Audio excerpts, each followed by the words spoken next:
Alrighty. A very happy Friday and welcome to the TNC Sports Talk. My name is Justin.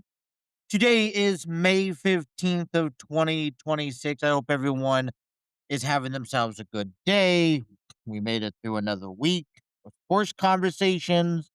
We inch closer to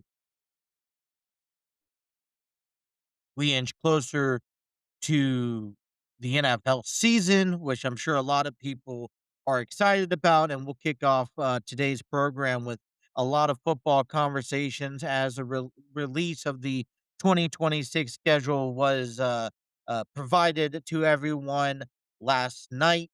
The Reds avoided a sweep. So that was also a fun time. And so we got some good things going our way to head into this weekend. Of course, we'll get you guys ready for WWE as the pathway is continues for Clash in Italy, which is at the end of the month next Saturday, which from my attention hasn't been really given a lot of flowers. WWE has Saturday night main event, and so we'll kind of talk about that. We'll get you guys ready for SmackDown tonight. We'll talk about the upcoming series this weekend in Major League Baseball is kind of the interleague rival series among teams. Almost every team available playing this weekend is playing their interleague opposing rival. So the Reds are playing the Guardians, the Red Sox playing the Braves, the Angels and Dodgers, Cubs, White Sox, Yankees, Mets, so on and so forth. But I want to get down into this schedule that we have for you today. Okay. The NFL released games and we're gonna take our time doing this. I'm not rushing it this hour because these are kind of our pivotal moments that right now. But I want to walk you through what speculations and excitement and the hype across the sports world took place last night. Now, to me, I never really grew upon the release of this schedule. This is the first year, maybe this is the first year I've gotten this far that I've actually took interest, and it's a good thing, and I feel like the reasons I took a lot of interest in learning when where the Bengals play what opponent is for a few reasons. A lot of it had to do with how poorly they played last year. And when you see the efforts that the Bengals have made in the offseason, you start getting excited about the possibility of becoming contenders again, reliving what I like to call the glory days of 2022, 2023, when they made it to the postseason, when they went to the Super Bowl.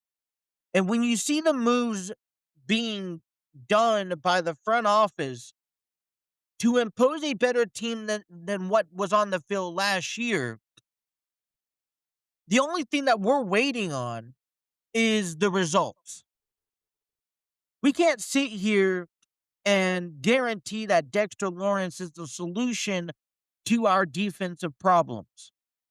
Can't sit here and, you know, we can only hope that Cassius Howell is going to be a breakout star in the NFL his rookie season. So, but we've done the due diligence. We put pen to paper. We've looked at statistics. And I think it's fairly agreed upon that the Cincinnati Bengals have done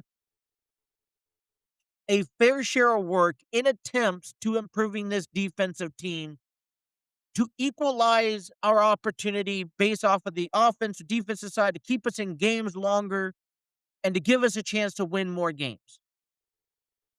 So that builds excitement from within. So when we get down to the schedule and the revealing of the NFL schedule, you look not just at the opponents and the potential matchups where I feel like the Bengals have the upper advantage in a lot of these games, but you also look at where they're playing it at. Do we get any primetime games? Are we as a whole ready to be in the spotlight again and take our place back at the top of the AFC North? Are we getting any special games? Last year, I thought it was really cool when the Bengals played against the Ravens on Thursday Night Football. Did we get an international series that Joe Burrow's been wanting? All of this plays into effect. And so, because of what we have done and the excitement that has been brought since the month of January when the season's ended and the things that we've done to improve, there is an excitement. How long does that go? Because now our next stops is about 2 months away before camp opens up for everybody. When I say camp opens up, I mean, camp is going on right now. There's practice days, there's rookie days, but true, they'll get a grace period where there's no contact before coming back in July to get ready for the season. Then they have pre games, and then the season starts in September. So let's look at just the schedule and what's notable of the schedule. So a lot of my guidance, because I haven't really, really sat down and looked at this schedule from start to finish. I'm going to jump. So the Hall of Fame game, which is going to be on August 6th, is going to be the Carolina Panthers and the Arizona Cardinals in Canton, Ohio. Otherwise, I would proclaim let's just jump into the season and we can worry about preseason at a later date. The first matchup in week number 1 is always circulated about the first handful of games, who opens up opponents, who's home, who's away. And we see the Super Bowl defending champions have a rematch with their opposing team that they beat earlier this year. On Wednesday, September 9th, we will see the New England Patriots take on the Seattle Seahawks. Both teams in favor as contenders heading into this season. One of the big questions that we talked about earlier this year heading into the Super Bowl was Drake May and the Patriots made a huge stride forward. I don't know if that is going to hold water and stick. And the same thing for Seattle. They have the talent, they have the trajectory, but week one's going to put that to the test. The Los Angeles Rams on Thursday night will take on the 49ers. This is an Australia game in Melbourne. You look at week one matchups and you know, you see highlighted games that maybe draw interest in my opinion. And, we look at obviously the Bengals and the AFC North, but the Bengals open up to the Buccaneers. The Packers and Vikings kind of draw some attention. Commanders and Eagles. Sunday night football, Cowboys and Giants. And then the Monday night football game at Arrowhead Stadium will be the Chiefs and the Broncos. For me, that carries water. I'm anticipating a Patrick Mahomes return, and I anticipate to see if the Chiefs are moving forward and moving on from their success, or can they really live and respark what didn't take place last year? In week 2, Thursday night football in the country, we will see the Bills at the new Highmark Stadium, right? They will host the Detroit Lions. I think that's a very good matchup to pay attention to. Um, Scrolling through, you'll see the Bears and Vikings on Sunday in week 2. The Steelers and Patriots could be interesting. The Raiders with Fernando Mendoza as well going up against the Chargers, uh, and Sunday afternoon on week 2. Then you get the Commanders and Cowboys Sunday nights, Colts, Chiefs, and then you get the Giants and Rams on Monday Night Football. So, not really a bunch of collective games early on in the season that I gravitate to, but there is enough, but a couple that kind of is spread out. The first thing that I really circle on my calendar comes September 27th, where we're in Pittsburgh taking on the Steelers. With or without Aaron Rodgers, the AFC has shifted. We have new head coaches, we have new mentalities, new schemes. And with our improved, so believe, at least on paper, Bengals team, we're going to have to go up against our division. And we get our first test in week 3. Texans and Colts, very big game. Chargers and Bills could be a good game to also tune into early on in the season. You got the Ravens, Cowboys, Eagles, Bears, Rams, Broncos in week 3. We move over to week 4. We'll kind of then skip ahead there. You got the Steelers and Browns, which always draw attention when the AFC North is playing against each other here. Um, the Packers and Buccaneers. I think Baker Mayfield has a gripe on his shoulder. I think the Buccaneers had something to prove last year and they failed. Where did they go wrong? So they really have to this is a year where, Baker Mayfield last year the conversation was, well, you're going to get put into some situations. You're going to be tested to see where you stand among the top quarterback performers of the league. And you know what? Baker Mayfield did so great. So he's going to come back at it again this year, and it's kind of a redemption. It's a win or a bust.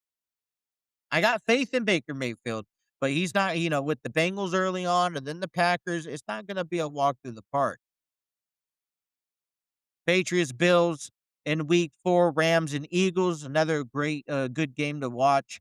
Chargers, Seahawks, a lot of anticipation on that. Fernando Mendoza hosting to Patrick Mahomes in week 4 against the Chiefs Sunday afternoon. Kind of watch that test of where Fernando Mendoza lies. If he doesn't start the season, when does he play? These kind of first opportunities to stand across the field from some of these, teams and players that have uh, decorated this league for the past several years. The NFL highlighted some games throughout kind of key importance that they want to focus on, whether it's television or matchups here. Obviously, they hosted the Seahawks and Patriots NFL opener. It's kind of untraditional, right? Wednesday night football instead of Thursday night. Like I said, you have that international game on Thursday between the 49ers and Rams. Thanksgiving Eve's game is now being introduced. The first ever Thanksgiving Eve, the night before Thanksgiving. Rams will host the Packers in this matchup. Will be available on Netflix. Then you have the 3 matchups on there: Eagles and Cowboys on Thanksgiving, and then you have the Black Friday game. Steelers hosting the Broncos. Uh, the only thing that we get into. I think Thanksgiving's fine. When you get into some of these more primetime games, I look at it and listen, Bills and Chiefs on Thanksgiving, I think it'd be a big game to watch. But it also depends where these 2 teams are at that show interest. So, Thanksgiving, you have the interest of the Cowboys. It's tradition. You have the interest of the Bears or the Lions. It's tradition. Then they have these spark games that w have potential to be something more. Like last year, the Ravens and Bengals, I was hyped for it, but the Bengals didn't have the season they were hoping for. Joe Burrow was out for most of the year, and we're kind of on the edge of giving up at that time. The excitement got brought back because Joe Burrow made an early return, but still, you really just don't know. It's kind of you throw it in the water, and it says it now. I think they'll stick with it, but all this stuff is still subject to change as the season progresses because the NFL likes to put primetime games for implication contenders and teams. And the NFL is also giving us a triple header on Christmas Day. Looks like you'll see on December 25th, the Packers and Bears. You'll see the Broncos and Bills, and then the Rams and Seahawks. One of the favorite series that, as an NFL fan, you watched last season was the Rams and Seahawks. They met each other 3 times. It was very close all around, very competitive. Seahawks had the upper advantage, and they prevailed, and they won't see each other for the first time until the end of this until Christmas. So, what do you guys think of the 2026 NFL season? Something that we'll kind of explore more options later on in the year. CBS Sports Garrett Pradell has an article out there that shows winners and losers of the NFL schedule. I'll share a little bit of that with you. You can read the full article on CBSSports.com. And the one thing that I've noticed, and we'll look at the Bengals schedule, is that the NFL schedules, whoever put them together, do not do not care to consider a bye week to if someone is having to travel across the country one week to come back and continue to play. And it's unforgiving. You really are, as a player, tested to its wits end to be able not only to adjust to the time change, to adjust to the long travels, adjust to the weather. Some of these teams are really getting put to the test. The first thing on this article says that Michael Parsons and the Green Bay Packer is a winner. To begin the 2026 campaign on the physically unable to perform list as he continues his recovery with a torn ACL, that would mean he'll be sidelined at least first 4 games or so for the upcoming season. Well, the league schedule makers gifted the Packers soft schedule during the first month of the campaign, in which they're protected to be without the best defensive player. Patriots, they have marked as the losers, obviously opening up on the road in Seattle, across the country itself. England's 2026 squad will become the first team since 2019, Miami Dolphins, to open the season with 3 consecutive games against the division winners from the previous year. You have the Seahawks, you have the Panthers, and then you have the Steelers all winning their division last year. Patriots split 2 of those matchups, losing 21-14 against the Steelers in week 3 at home in week 3, and winning 43-13 against the Panthers at home in week 4. Their first 4 games is on the road to Seattle, at home to Pittsburgh, at on the road to Jacksonville, and on the road to Buffalo. Teams that all finished off with above 500 records as well. It's going to be an open challenge, huh? Seattle Seahawks winners and their fans. Defending Super Bowl champs will play a 7 stand-alone game, 6 of which will be prime. Of those 6 prime showdowns, 5 of them will be friendly confines at Lumen's Field. Don't you like those numbers? Week 1, you have the Patriots on NBC. You open up. Week 6 will be in Denver on Amazon Prime. That's a Thursday night football. Week 7 will be on NBC. I think that isn't that Sunday night against the Chiefs. ESPN Week 8 against the Bears. That's Monday Night Football. The Cowboys on ESPN, which is Monday Night Football, week 13. Then you got Fox on week 15. I think that's a Saturday game against the Eagles. And then you got the Rams on Fox on Christmas Day. So they got special highlight. And it's also a lot to be said. So although that could be a very favorable thing because, you're getting that attention, but now you're going to be asked to perform under pressure. Isn't already a big enough pressure to be Super Bowl champions? Kansas City Chiefs defense is a loser in this article here. You look at the back end of their schedule when we get down into the dog days of the season. Week 12, you got at the Bills, Josh Allen, 2024 MVP. Week 13 will be in Los Angeles against the Rams, so 2 road games against tough opponents. Matthew Stafford, who was the 2025 MVP. Week 14 is on the road to Cincinnati. Joe Burrow, who's a 2-time MVP finalist, and the Bengals have found success against the Chiefs in years past. It'll be the first time since 2024 that they've faced each other. Week 15 will be back at home against Drake May, 2025 MVP runner-up. Week 16 against the 49ers at home, Brock Purdy, 2023 MVP finalist. And then to cap off the season, roughly against the Chargers, Justin Herbert, 2-time MVP finalist. Titans winners, Chargers losers in this one. Chargers going to be facing some tough opponents. We could break that down a little bit more, but just a hindsight of what it looks like for a lot of other teams. And you know what? I think that's great. I don't think that you can really sit here and make a good schedule. I guess it's how the cycle is presented. And sometimes every team, I think at some point over a decade span, has to go through some of the tough opponents, right?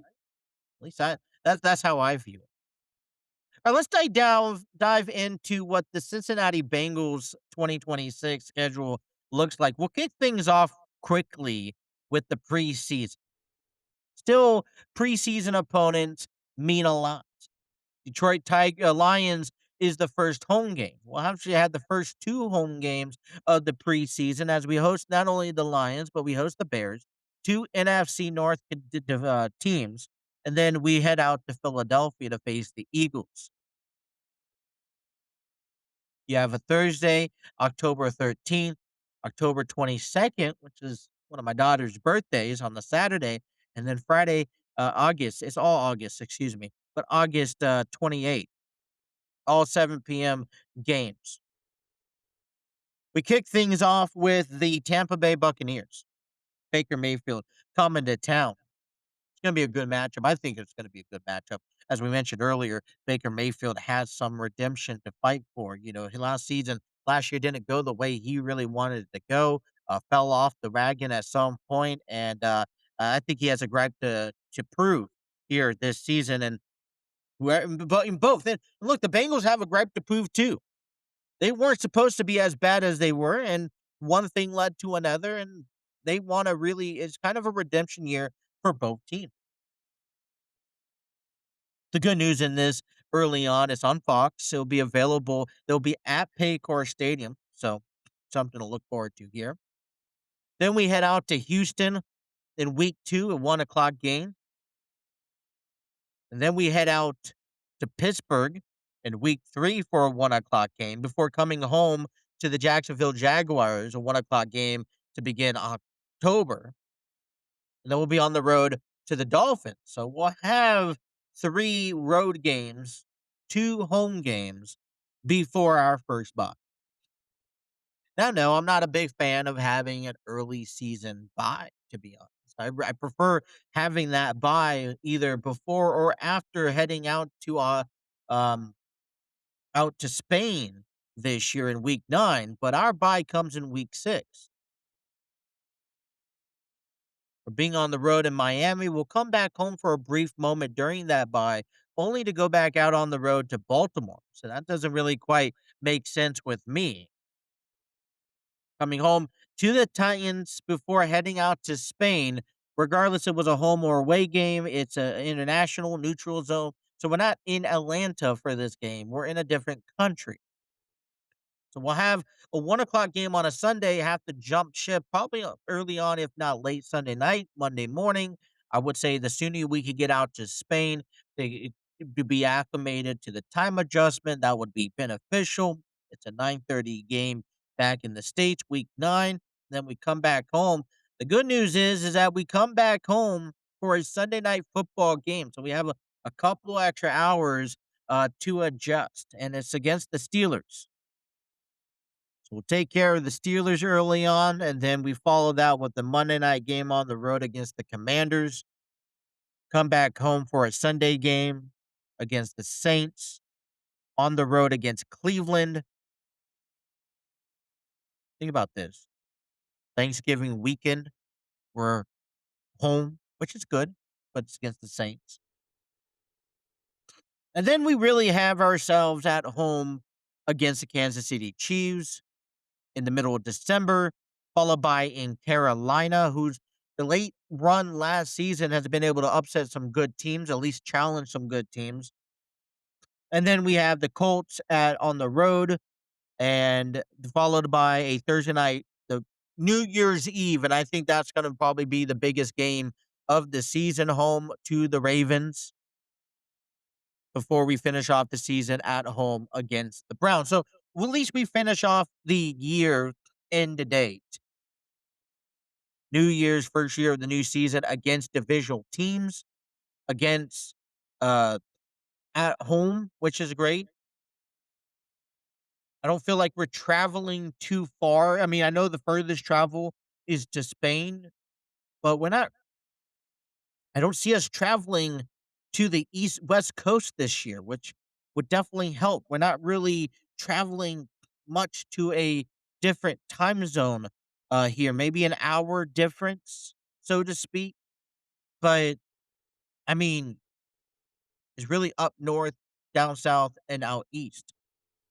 And when I look at kind of pre early at this schedule, I say to myself, well, the Bears and the Eagles could be or the Buccaneers could be a tough game, and then sure, the Texans don't underestimate the Texans. Pittsburgh could then pick back up. Jaguars are in the same boat as the Buccaneers. Then you got Miami. So realistically, if we're as good as we say we are on paper, the first 5 games, 4-1, 5-0, hell, even 3-2 would be satisfying. We'll get a bye before we really have a competition date with the Ravens on the road. That's never easy. Titans kind of give a little bit of easy guidance heading into Atlanta. And I'm not saying Atlanta's an easy team to walk over, but you know, I kind of put a W by that in a sense. Then we really have a challenge with the Steelers Sunday night game, but we're at home, which will be fun. Monday night, so and then so it's kind of a balance. We get some tough opponents, spread out throughout the season. Those tough opponents, I look at the Buccaneers, I look at our division Steelers, and especially Ravens. Okay, uh, the Chiefs on that list. I'll throw in who else do we got going on? Maybe the Panthers, depending where they're at. The Colts, depending how Daniel Jones comes back. Commanders could be a tough game. So you have probably more so of the well, here's your teams. They kind of match who you are and how we are to be. So it will create interesting thing, an equal mix. We really don't have full on, man, we got to deal with that. It's going to be a very tough game scenario. On Jungle's website, they kind of give out a early prediction. So let's just see what we think the prediction in week 1 would be. Buccaneers, Ravens, Bengals, Paycor Stadium, week 1 at home. They have us winning 23-20. I'd like to see that. Then week 2 in Texas, they actually have us losing 26-21. Okay. So we begin the first two season off 1-1. At least we pick up a victory, right? In the first two games. Week three, which is a game in Pittsburgh, yeah, that is picking up a victory. So 2-1.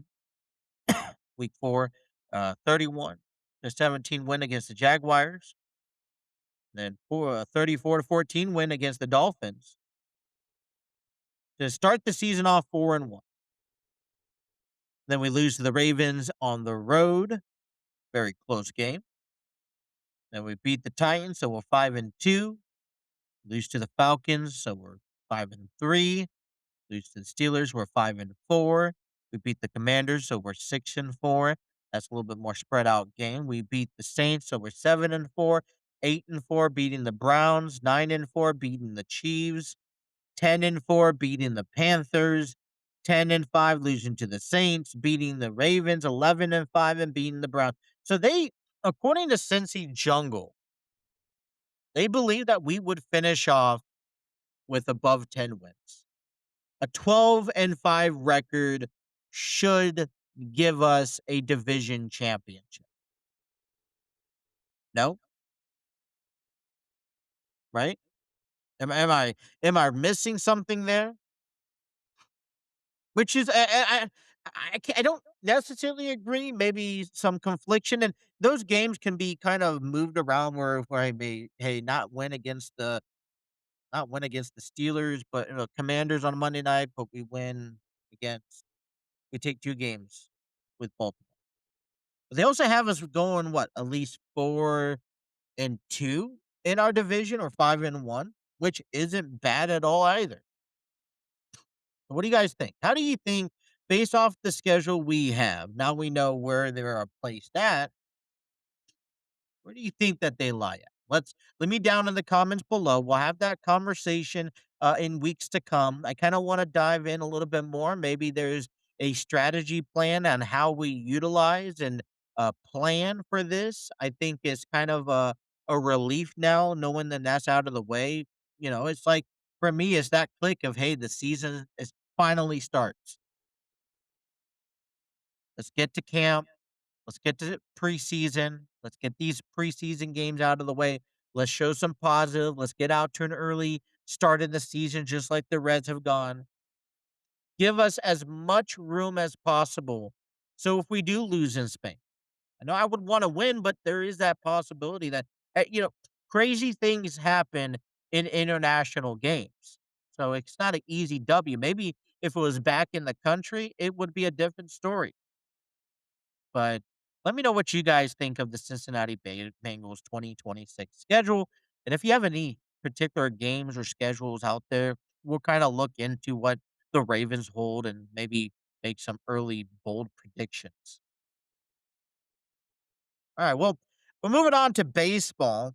The Cincinnati Reds avoided a sweep, beating the Washington Nationals yesterday afternoon. 15-1 was the final score. Finished off the six-game homestands at 3-3, and they avoided the sweep to the Nationals. As now we move on, Nationals head back home, host the Baltimore Orioles. That will get into the the name series, interleague series weekend. That's also Armed Forces weekend. So, like to recognize and give a shout out to all the armed forces. You know, I love it whenever we could put up double digits against an opponent. Um, I feel like we do have those spurts of moments where the bat's just hitting. It was accumulation of Dane Myers, Matt McClain, and JJ Bleday, who all hit long balls in yesterday's game. Bleday hit two long balls. He went 3 for 5. Matt McClain went 2 for 3. Cruz 2 for 4. Steer 2 for 4. And what I point out here is that the big question mark that we still have to address, and don't get me wrong, we still have to address. It's still a problem. Our outfield is a problem. What are we going to do in the right field?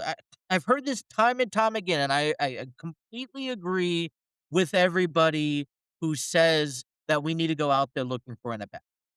I think a right-handed at bat will do us justice. I think another left-handed at bat will do us justice. But if JJ Bleday is performing and he's having these numbers where he had so far since getting called up, which is what, less than a month ago. If I'm not mistaken, it was actually what, 2, maybe 3 weeks ago he was called up. He was called up when Gino went down with an injury. That puts us he's hit 6 home runs in less than a month at the big league level. He's 3 for 5. So when you tell me you're trying to yes, and I get it. Statistics and what the stats show doesn't look like the rest of this roster divided away from the 3, 4, 5 hitters are performing, okay? But when you tell me and you show me what J.J. Bleday is doing and what Dane Myers are doing, okay? These little spurts of runs, Matt McLean is also included in that. I'm thinking to myself, what are you guys talking about? These guys are performing. They put up 15 runs in yesterday's ball game. They have a collective of 14 hits. I mean, throughout this series, we have not won games, but we have been hitting collectively. So I mean, I challenge to understand. Yeah, we have an issue. I'm not denying that we don't have an issue, but I'm challenging to understand that you're telling us offensively that we're not producing. Well, it's people picking up the slack whenever someone else is not performing. Now, you know, it's easy to get caught up in this negative drought that we're in. We still have a scar, although we are 3-3 in our last homestands, the last 6 games, we're playing 500. We're still 3-7 over the last 10 games. We're still in last place in the NL Central. So I do understand. But it's these moments and th- that I can't emphasize enough that we got to pay attention to because it's what's burst us open. Chase Burns, 6 innings on 2 hits, no runs, no walks, and 7 strikeouts. That to me is a solid outing, especially coming from a young pitcher. Tell me otherwise, please. I could only hope that this drought, we're soon near the end. Don't get me wrong, there's gonna be some challenges early on. We head up to Cleveland, and then afterwards, we gotta head out to Philadelphia for a 3-game series with the Phillies. Monday, Tuesday, and Wednesday. We will get the next 6 Thursdays off, which I saw that in the schedule. I was baffled to see. But I can only hope that this implements change and some positive influence on how this team is playing. We're still above 500 despite being in last place. We're still 2 games above 500 with 23 and 21. We're still, still have some good things going our way. Yeah, we have hit some stump in the roads, and I think unfortunately they all came at once. Looking back, the one thing I will take away I wish we would have done different was spread out Brandon Williamson and Brett Louders. I feel like they personally came back way too soon. Was expected to fill in some big shoes early on, and that's landed them on the IL because of their recovery. But now we look ahead to this series that's to be the Ohio Cup Series. I was fascinated. Last year, the Guardians and the Reds met each other twice. They split the series 3-3 apiece. The Reds, or the Reds took actually, excuse me, they met each other. They played each other 6 times last year. The Reds took 5 of 6. The Guardians hold the overall series 77-64. The Ohio Cup series began in 1997, along with the international play. The Reds and the Guardians will meet each other again later at the end of July 27th to the 29th. We'll look at our upcoming opponents. The Guardians are 24-21. They're first place in the NL Central. They swept the Angels Monday, Tuesday, and Wednesday this week. They are 6-4 over the last 10 games, and they are 3-3 against National League Central opponents in the 2026 season. Jose Ramirez and Angel Martinez is tied for 34 hits this year. Chase DeLauder leads the team with 42. Brian Riccio with 39. Angel Martinez has 7 home runs. Jose and Chase ties with 6 home runs. Tonight, they begin a 3-game series at Progressive Field as the Reds will send out left-handed pitcher Andrew Abbott, 2 for 2 this season, 4.47 ERA. Last pitched was last Sunday against the Astros, where he went 6 innings, giving up 3 hits, no runs, 1 walk, and 5 strikeouts. They'll be going up against right-handed pitcher Tanner Bibby, who's 0 for 5 with a 4.17 ERA. He last pitched last Saturday against the Minnesota Twins, where he went 6 innings, 1 hit, 1 earned run, 2 walks, and 9 strikeouts. Let's look ahead on what Saturday comes your way, as tonight's first pitch is on first pitch is at 7:10, available on Reds TV or WLW 700. Saturday's game first pitch is at 6:10. Right-handed pitcher Chris Paddock, who just got signed with the Reds earlier this week, will get the nod for the start. Will enter this game with an 0-5 record, 7.63 ERA. The Guardians will have right-handed pitcher Gavin Williams, who's 5-3 with a 3.74 ERA. Saturday's game is available on Reds TV or WLW 700. On Sunday, they'll wrap up this 3-game series at 1:40. Right-handed pitcher Brady Singer will be on the mound for the Redlegs. He's so far 3-3 this season, a 2.79 ERA. Going up against left-handed pitcher Joey Cantillo, who's 3-1, 2.98 ERA for the Guardians. Look at this series, and it's a fun, simple, competitive run, right? That's what it is. I don't hate the Guardians. They're in the American League.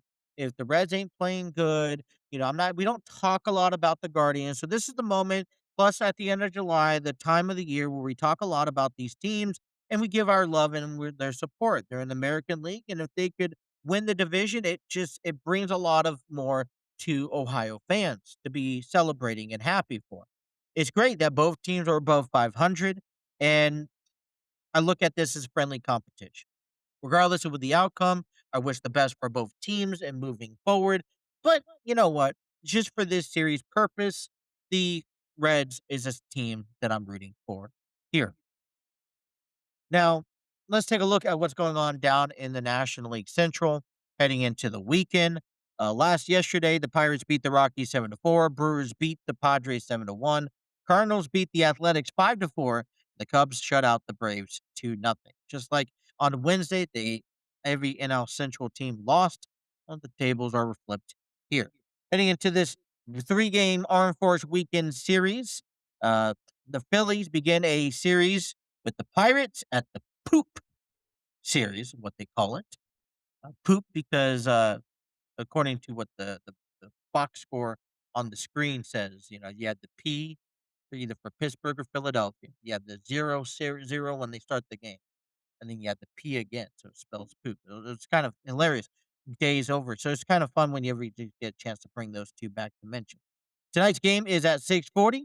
Tomorrow's game for this series is at 4:05, and 1:35 is the finale. Then you got the border battle between the Brewers and Twins.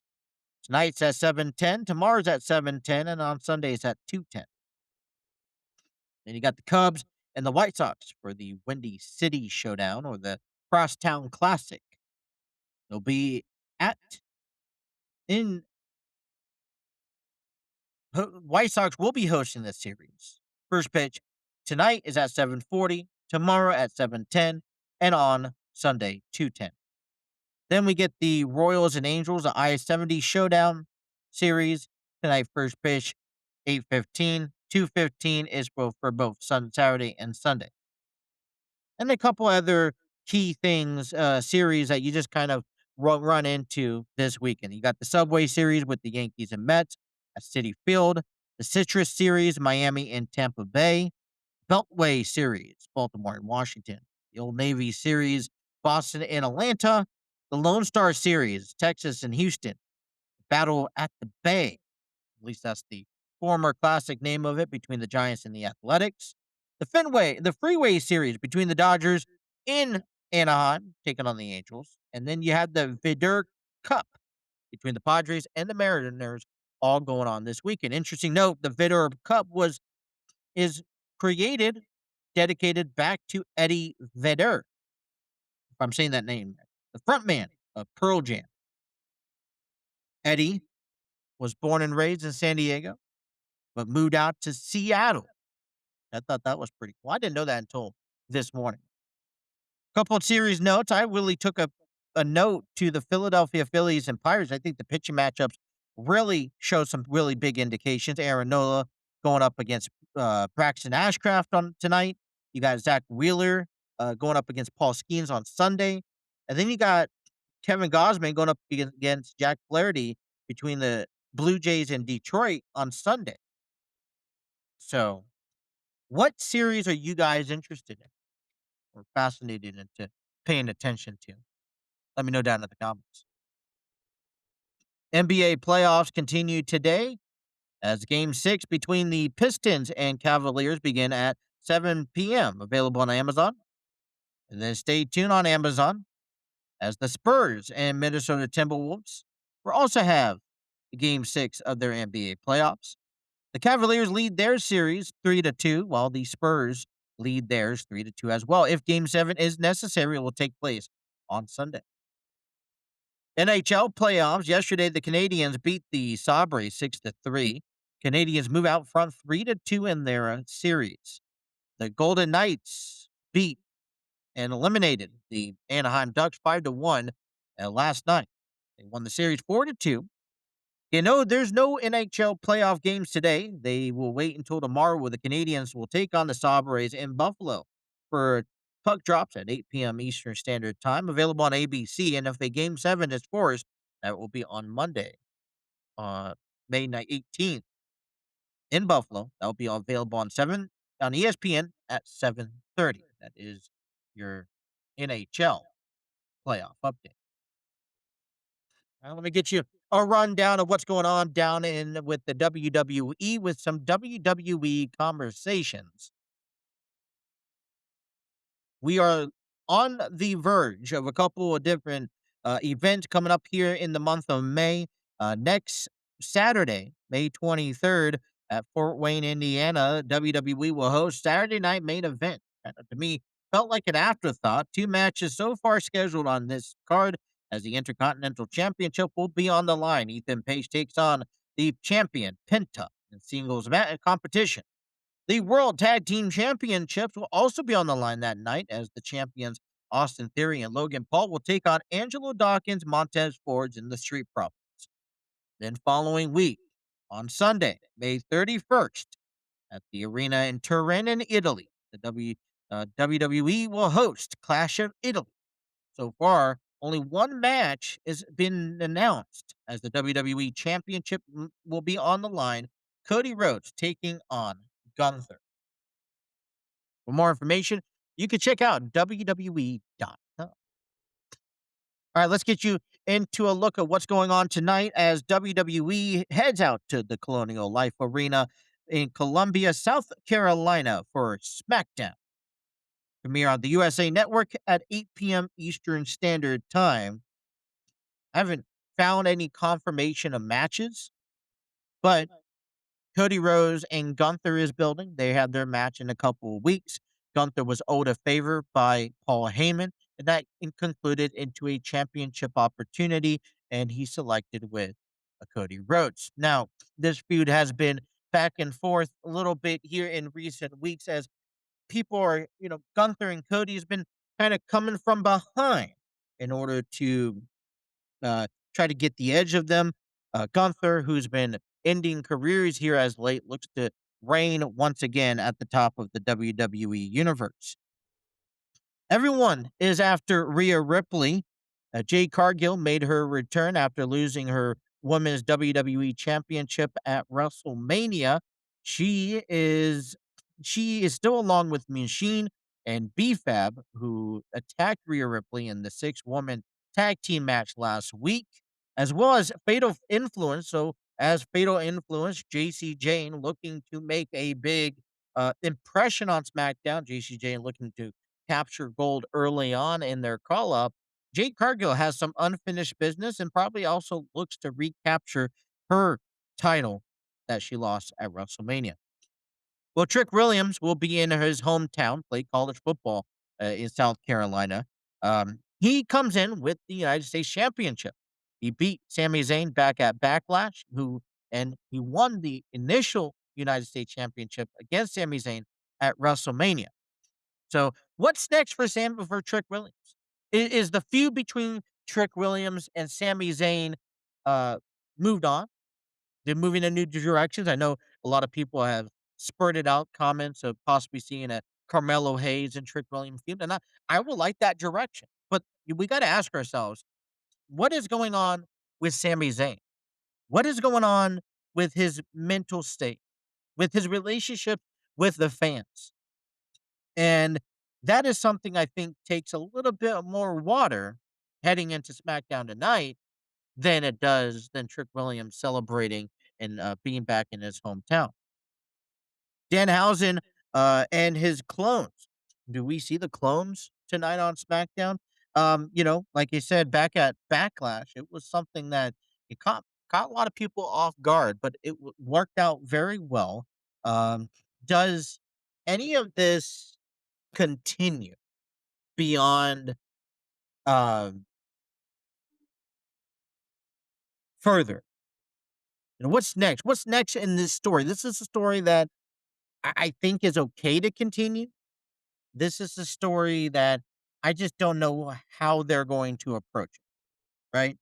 So, um, how can you elevate it in a comical, fun, elaborate, colorful way? Because I like it.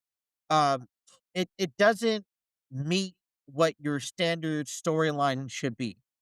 Right now, a lot of it has been, "I don't like you," or "I want this title." It's been attack after attack after attack. It is all seriousness. So it's nice that the WWE has a little bit more. Earlier this week, I did mention Damian Priest and R-Truth.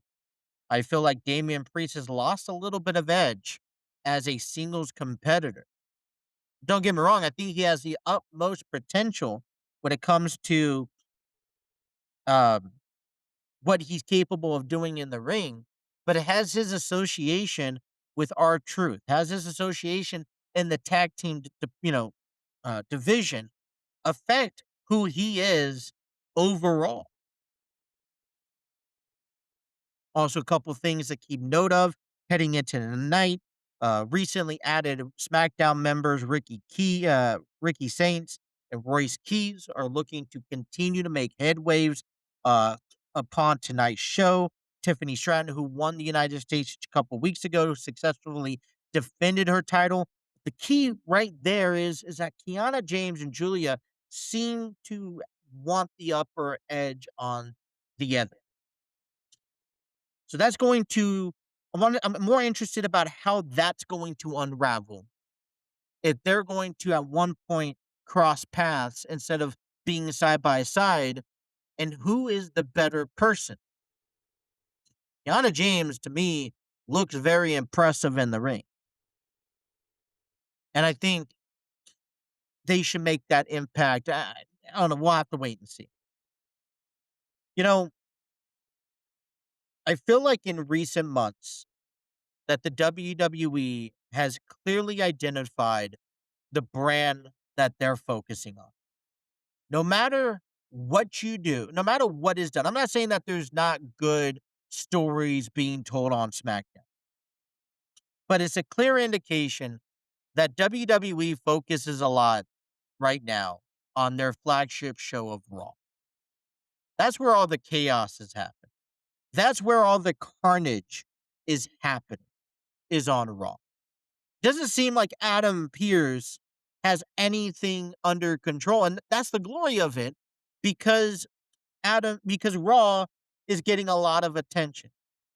You're kind of eager to tune into it. And I'm not, like I said, SmackDown is getting some of that, but at a softer, still point. It's not as chaotic. Okay. Even when Jacob Fatu and the Usos and Solo Sikoa has brought their feud with Roman Reigns over to SmackDown to address and to, configure some of their dilemmas, that's kind of the biggest thing out of them all. Right? That reigns over even over what Cody Rhodes' Gunther has done over the past couple weeks. So to me, I feel like there is a full focus. Think about it. Backlash, there was 3 Raw matches compared to 2 SmackDown matches. Saturday Night Main Event, there's currently only 2 Raw matches, which we could talk more in depth next week. And there's no SmackDown matches, considering that this show is next Saturday. You got 3 weeks before Clash in Italy, and there's only 1 SmackDown match. There's a little bit more, in my belief, that is going to Raw than compared to SmackDown. Now, I've always been a SmackDown fan, so this is where I'm a little bit bittersweet at it. I don't mind it, but it may not draw as much attention unless you're specifically watching Raw or SmackDown for one person. I'll tell you that. All right. Well, we've had a really good show. I want to thank everyone for tuning in today. It's a Friday. Hopefully you have some good plans for the weekend. And, get you back here on a Monday to talk some sports. So just kind of give you kind of a rundown on our TNC Sports Talk YouTube channel. But immediately following this episode, you could check out the game 1 of the 3-game series between the Reds and the Guardians. As according to MLB The Show Franchise Mode Series, the Guardians play their home games during the day. I don't know why. It's the same thing with the Cubs, the same thing with the Astros. They don't have nighttime games. So today, tomorrow, and Saturday, I'm going to try to make sure they're posted at the correct time according to what the franchise schedule says, which indicates, hey, they're at 1. Okay? So that's what you can walk into heading into this weekend. We also have a couple of exclusive games with Armed Forces Day weekend. They're all wearing these camo caps with their uniforms. I like them. Let me know what you think. But the Red Sox and the Braves will have their game 7:15 tomorrow night on our TNC Sports Talk YouTube channel, and then Sunday Night Baseball between the Padres and the Mariners. That game will also be available on our Facebook page. So kind of that exclusive content that I'm trying to share with you from our YouTube channel to our Facebook page and social media accounts. But that is what we're looking at. The Road to the Show series, hopefully I'll be able to record here today and to at least get something out by this weekend. Please stay tuned. If not, I will resume that starting next week as well. I just been caught up in a lot of stuff and been just distracted and have no time to record Road to the Show series. But we're moving right along into that. And that is all the time we have for you guys today. Remember, I will not be here this Monday, May 18th. We will come back Tuesday. Make that important. I will say that again. We'll not be here Monday, May 18th. We'll be back Tuesday. My daughter's having end of school year events. One of them's graduating 5th, moving up to 6th. And a couple of them, my other is receiving a couple of rewards I'm excited about. So just to let you guys know, but please be sure to hit that like, share, and subscribe button. Have those notifications on so you don't miss a single episode. You could also follow us on our social media pages as we're available on Facebook, TikTok, Twitter, and Instagram. You could also download us on our audio platforms. The TNC Sports Talk is available on wherever you get your podcasting needs. And we appreciate you guys tuning in today. Thank you guys for tuning in to the TNC Sports Talk. My name is Justin, and we will see you on Tuesday. Take care.